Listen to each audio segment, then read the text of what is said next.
اب بنی اسرائیل کو جو چند عمل صالح بتائے گئے تھے ان کی تفصیل. وَإِذْ أَخَذْنَا مِيثَاقَ بَنِي إِسْرَائِيلَ لَا تَعْبُدُونَ إِلَّا اللَّهَ وَبِالْوَالِدَيْنِ إِحْسَانًا وَذِي الْقُرْبَى وَالْيَتَامَى وَالْمَسَاكِينِ وَقُولُوا لِلنَّاسِ حُسْنًا وَأَقِيمُوا الصَّلَاةَ وَآتُوا الزَّكَاةَ ثُمَّ تَوَلَّيْتُمْ إِلَّا قَلِيلًا مِّنكُمْ وَأَنتُمْ مُعْرِضُونَ. یاد کرو اسرائیل کی اولاد سے ہم نے پختہ عہد لیا تھا کہ اللہ کے سوا کسی کی عبادت نہ کرنا، ماں باپ کے ساتھ، رشتہ داروں کے ساتھ، یتیموں اور مسکینوں کے ساتھ نیک سلوک کرنا، لوگوں سے بھلی بات کہنا، نماز قائم کرنا اور زکوٰۃ دینا، مگر تھوڑے آدمیوں کے سوا تم سب اس عہد سے پھر گئے اور اب تک پھرے ہوئے ہو. پھر ذرا یاد کرو ہم نے تم سے مضبوط عہد لیا تھا کہ آپس میں ایک دوسرے کا خون نہ بہانا اور نہ ایک دوسرے کو گھر سے بے گھر کرنا. تم نے اس کا اقرار کیا تھا، تم خود اس پر گواہ ہو، مگر آج وہی تم ہو کہ اپنے بھائی بندوں کو قتل کرتے ہو، اپنی برادری کے کچھ لوگوں کو بے گھر کر دیتے ہو، ظلم اور زیادتی کے ساتھ ان کے خلاف جتھے بندیاں کرتے ہو، اور جب وہ لڑائی میں پکڑے ہوئے تمہارے پاس آتے ہیں تو ان کی رہائی کے لیے فدیے کا لین دین کرتے ہو، حالانکہ انہیں ان کے گھروں سے نکالنا سرے سے تم پر حرام تھا. تو کیا تم کتاب کے ایک حصے پر ایمان لاتے ہو اور دوسرے حصے کے ساتھ کفر کرتے ہو؟ پھر تم میں سے جو لوگ ایسا کریں ان کی سزا اس کے سوا اور کیا ہے کہ دنیا کی زندگی میں ذلیل و خوار ہو کر رہیں اور آخرت میں شدید ترین عذاب کی طرف پھیر دیے جائیں. اللہ ان حرکات سے بے خبر نہیں جو تم کر رہے ہو.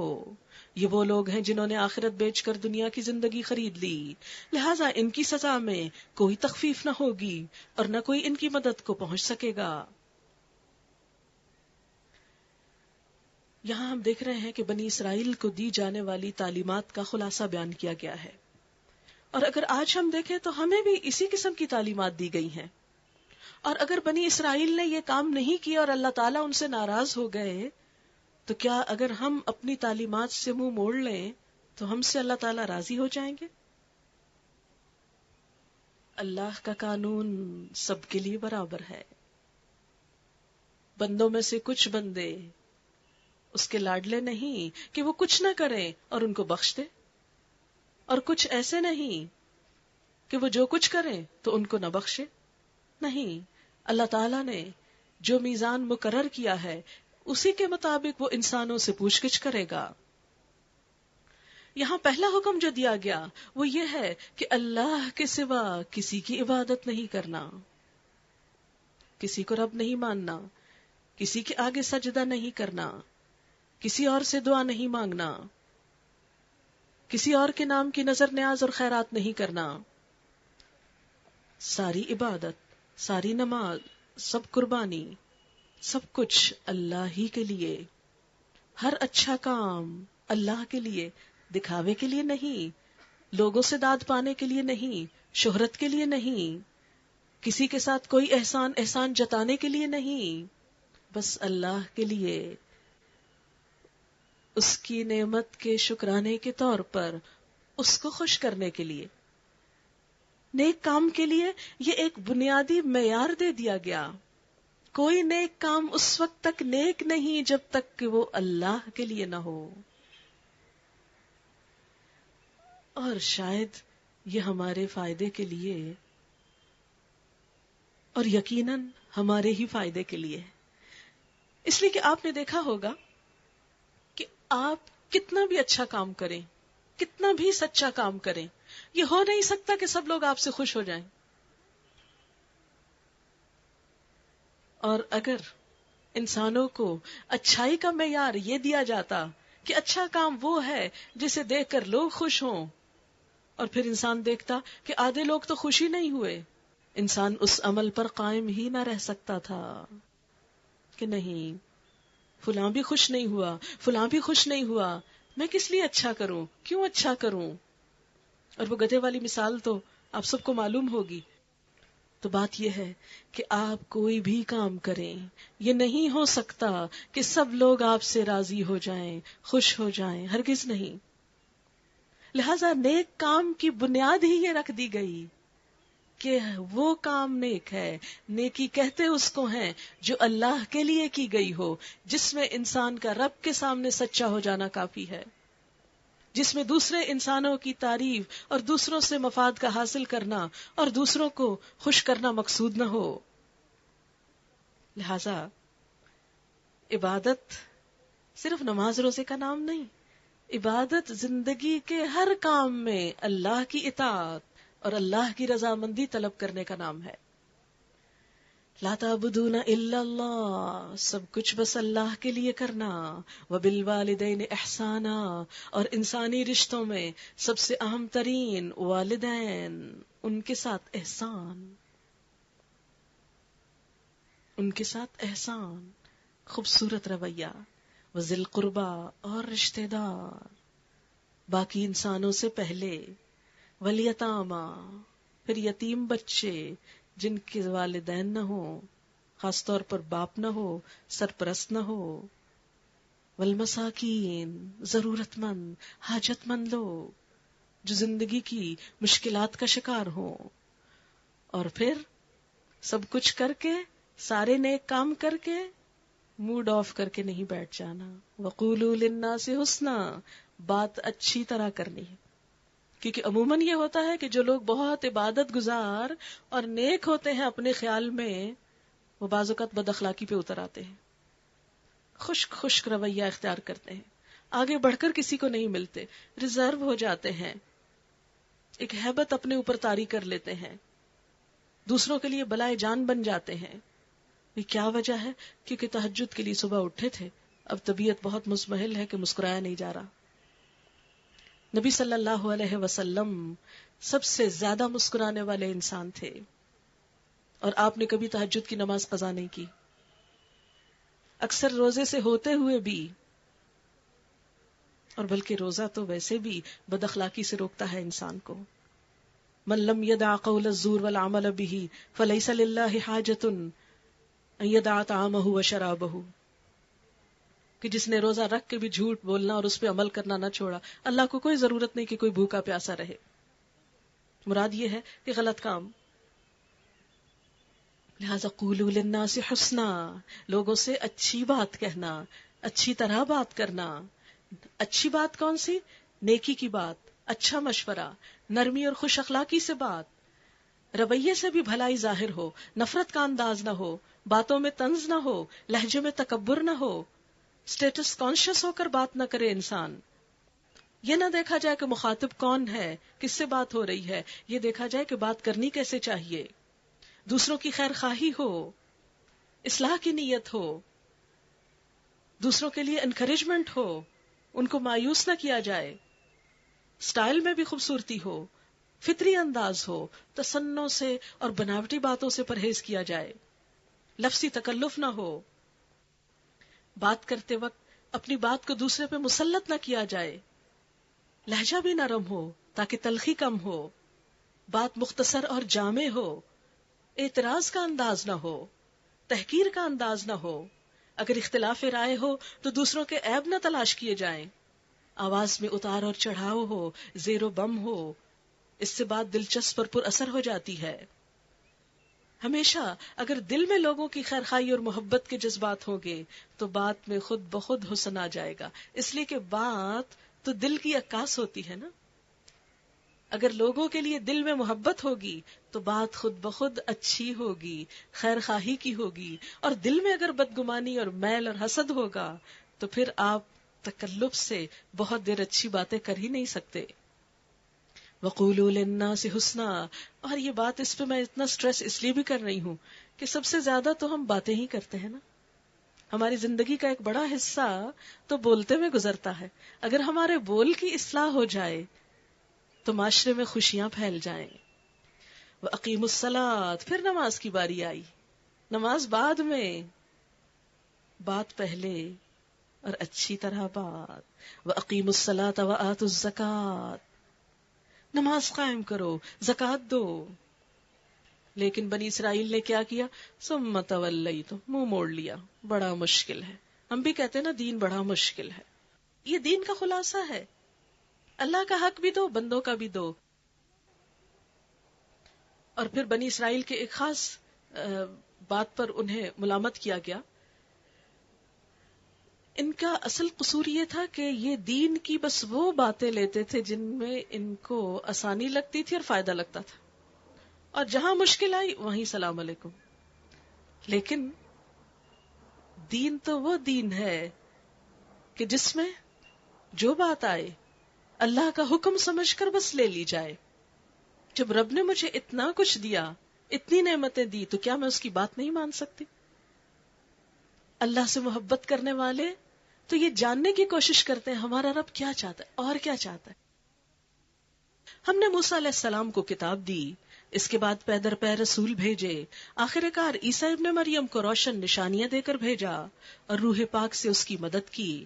پھر یہ تمہارا کیا ڈھنگ ہے کہ جب بھی کوئی رسول تمہاری خواہشات نفس کے خلاف کوئی چیز لے کر تمہارے پاس آیا تو تم نے اس کے مقابلے میں سرکشی ہی کی، کسی کو جھٹلایا اور کسی کو قتل کر ڈالا.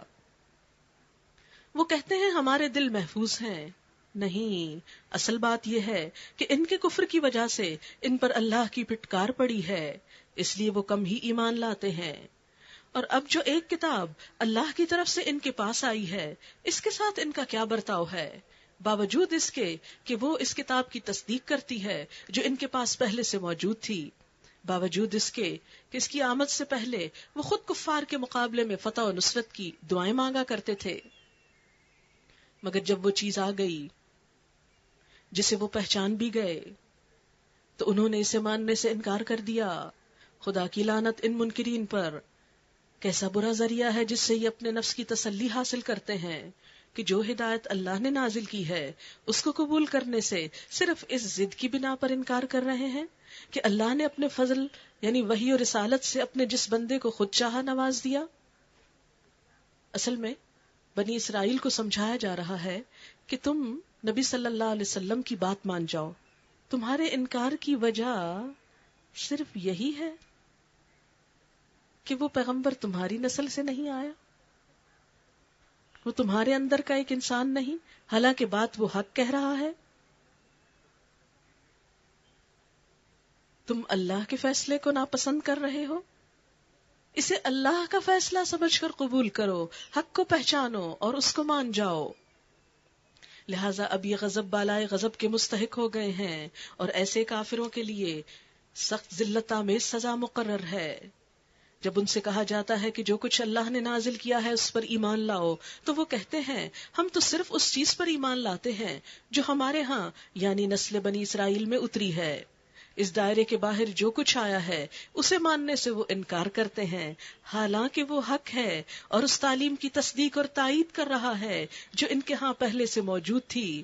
اچھا ان سے کہو اگر تم اس تعلیم ہی پر ایمان رکھنے والے ہو جو تمہارے ہاں آئی تھی تو اس سے پہلے اللہ کے ان پیغمبروں کو جو خود بنی اسرائیل میں پیدا ہوئے تھے کیوں قتل کرتے رہے؟ بنی اسرائیل کی حجت یہ تھی کہ ہم صرف اس کو نبی مانیں گے جو ہماری نسل سے ہو. فرمایا کہ اچھا اگر تمہاری یہ بات سچی ہے تو پھر وہ پیغمبر جو تمہاری نسل میں آئے تھے ان کو کیوں نہیں مانا، ان کو کیوں قتل کر ڈالا؟ بات یہ ہے کہ بنی اسرائیل حق کو نہیں ماننا چاہتی تھی، اور یہ تو سب بہانے تھے حق کو نہ ماننے کے. ورنہ قرآن پر ایمان لانے میں کوئی چیز بھی رکاوٹ نہ تھی. نبی صلی اللہ علیہ وسلم اپنے عمدہ ترین اخلاق کے ساتھ ان کے درمیان موجود تھے. آپ کے آنے سے پہلے وہ آپ کا انتظار کر رہے تھے. پھر فرمایا تمہارے پاس موسیٰ علیہ السلام کیسی کیسی روشن نشانیوں کے ساتھ آئے، پھر بھی تم ایسے ظالم تھے کہ اس کے پیٹ موڑتے ہی بچڑے کو معبود بنا بیٹھے. پھر ذرا اس میثاق کو یاد کرو جو طور کو تمہارے اوپر اٹھا کر ہم نے تم سے لیا تھا. ہم نے تاکید کی تھی کہ جو ہدایات ہم دے رہے ہیں ان کی سختی کے ساتھ پابندی کرو اور کان لگا کر سنو. تمہارے اسلاف نے کہا کہ ہم نے سن لیا مگر مانیں گے نہیں، اور ان کی باطل پرستی کا یہ حال تھا کہ دلوں میں ان کے بچڑا ہی بسا ہوا تھا. کہو اگر تم مومن ہو تو یہ عجیب ایمان ہے جو ایسی بری حرکات کا تمہیں حکم دیتا ہے. ان سے کہو اگر واقعی اللہ کے نزدیک آخرت کا گھر تمام انسانوں کو چھوڑ کر صرف تمہارے ہی لیے مخصوص ہے، تب تو تمہیں چاہیے کہ موت کی تمنا کرو، کیونکہ ان کا ایک خیال یہ بھی تھا کہ جنت میں صرف ہم جائیں گے، دوسرا کوئی نہیں جا سکتا۔ فرمایا کہ اگر جنت میں جانا تمہارا بہت یقینی ہے تو دنیا میں کیا کر رہے ہو بیٹھ کے، وہ تو بہت حقیر چیز ہے۔ موت کی تمنا کرو اگر تم اپنے اس خیال میں سچے ہو، یقین جانو یہ کبھی اس کی تمنا نہ کریں گے، اس لیے کہ اپنے ہاتھوں پر جو کچھ انہوں نے کما کر وہاں بھیجا ہے اس کا تقاضا یہی ہے کہ وہاں جانے کی تمنا نہ کریں۔ اللہ ان ظالموں کے حال سے خوب واقف ہے، تم انہیں سب سے بڑھ کر جینے کا حریص پاؤ گے، حتیٰ کہ یہ اس معاملے میں مشرکوں سے بھی بڑے ہوئے ہیں۔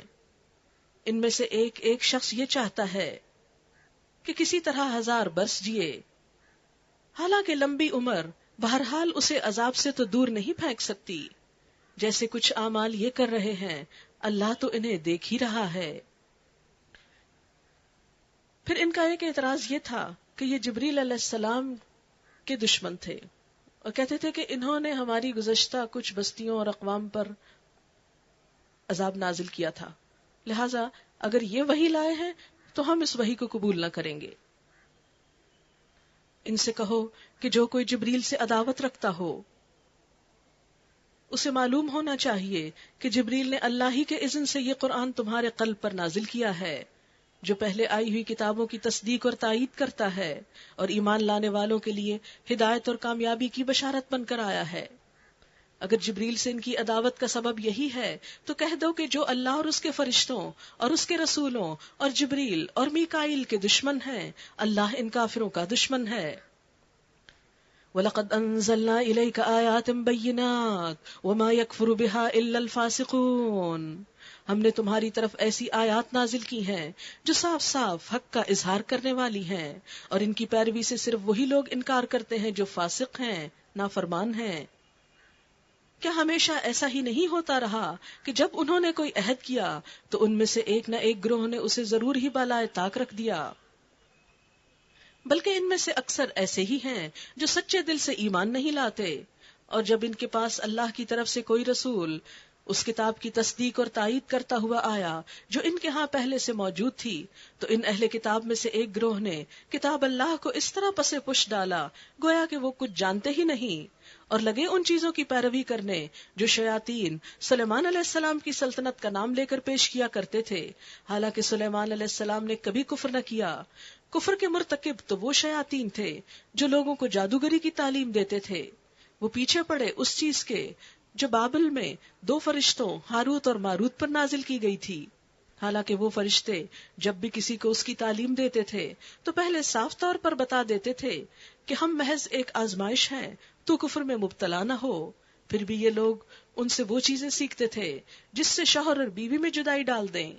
ظاہر تھا کہ اذن الہی کے بغیر وہ اس ذریعے سے کسی کو بھی ضرر نہ پہنچا سکتے تھے، مگر اس کے باوجود وہ ایسی چیزیں سیکھتے تھے جو خود ان کے لیے نفع بخش نہ تھی بلکہ نقصان دہ تھی، اور انہیں خوب معلوم تھا کہ جو اس چیز یعنی جادو کا خریدار بنا اس کے لیے آخرت میں کوئی حصہ نہیں۔ کتنی بری متاع تھی جس کے بدلے انہوں نے اپنی جانوں کو بیچ ڈالا، کاش انہیں معلوم ہوتا۔ قوموں پر جب زوال آتا ہے تو وہ اللہ کے کلام کی حقیقی روح کو چھوڑ کر اسی کلام سے کچھ اور کام کرنے لگتے ہیں۔ اللہ کا کلام در حقیقت عمل کی پکار ہے، اپنی زندگی کو بدلنے کا ایک لاہے عمل ہے، لیکن جب قوموں کے اندر سے یہ روح ختم ہو جائے تو اس کے افراد مقدس کلام کے لکھ لینے یا زبان سے بول لینے کو ہر قسم کی برکتوں کا پراسرار نسخہ سمجھ لیتے ہیں۔ پھر یہی نفسیات ان کے لیے آئندہ سحر، جادو، کہانت اور عملیات کا راستہ کھول دیتی ہے۔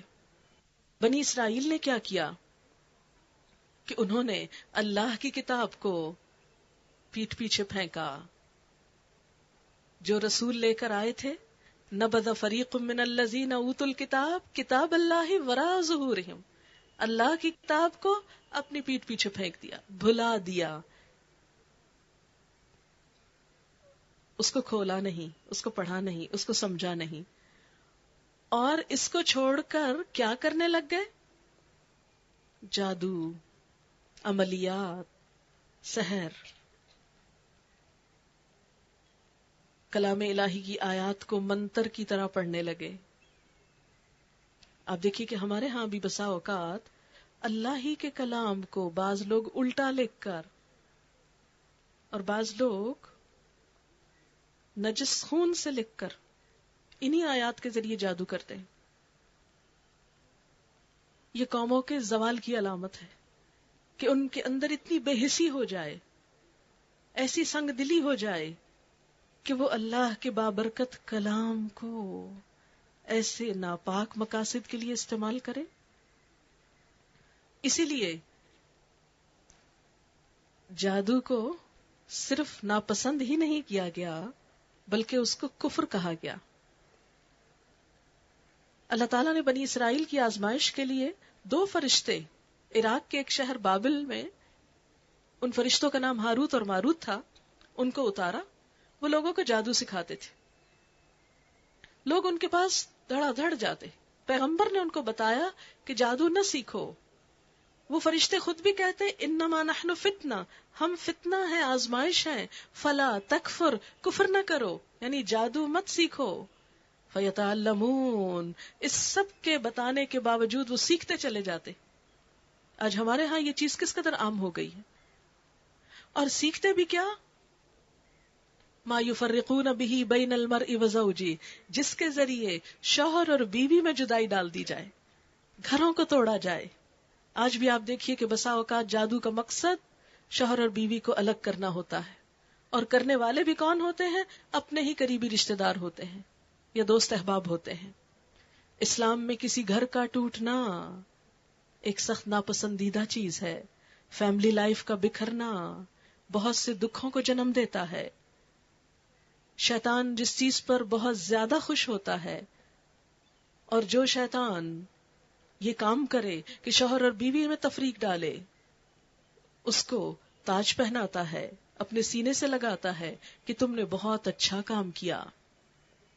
اسلام جو دلوں کے لیے راحت کا سامان ہے، اور راحت اور سکون کے لیے اللہ نے انسانوں کے لیے گھر بنائے، ان گھروں کا سکون برباد کرنا بدترین برائی ہے. بنی اسرائیل جب زوال پذیر ہوئے تو اس برائی کا شکار ہو گئے. لیکن یاد رہے کہ جادو سے کوئی کسی کا کچھ نہیں بگاڑ سکتا جب تک کہ اللہ کا اذن نہ ہو. فرمایا اذن الہی کے بغیر وہ اس ذریعے سے کسی کو بھی نقصان نہیں پہنچا سکتے تھے. مسند احمد کی روایت میں آتا ہے جادو سیکھنا اور سکھانا دونوں کفر ہیں.